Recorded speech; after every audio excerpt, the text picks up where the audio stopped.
Dans les colonnes du journal du dimanche, Catherine Laborde se confie sur la maladie dont elle souffre depuis 4 ans.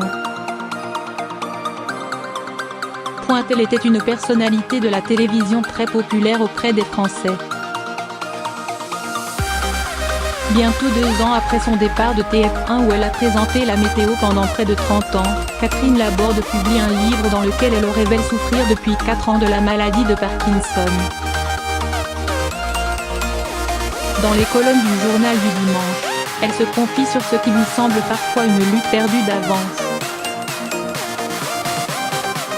Chez moi, la maladie principale est partie du corps qui se met à trembler sans que je puisse le maîtriser, raconte Catherine Laborde, comme par exemple son bras qui secoue de plus en plus.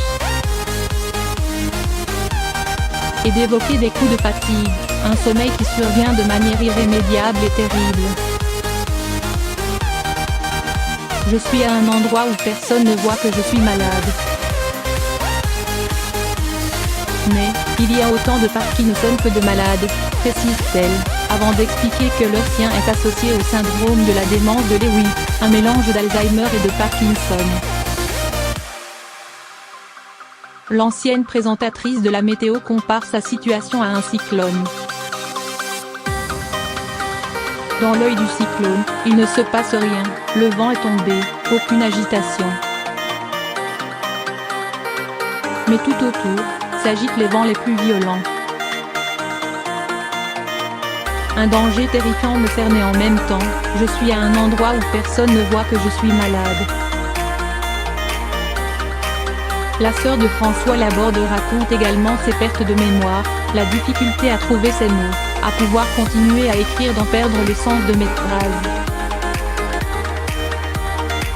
Les patients se sentent complètement isolés.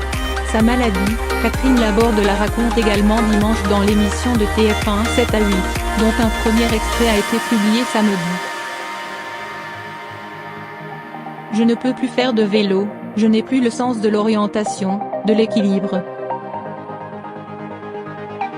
C'est une défaite, raconte-t-elle encore. Dans le JDD, celle qui dit désormais vouloir sensibiliser Emmanuel Macron à la question des aidants se dit prête à assumer un rôle de porte-parole de la maladie de Parkinson. Il faut qu'on nous voie. Même si les médecins sont très optimistes par rapport à la maladie, les patients se sentent complètement isolés, raconte Catherine Laborde.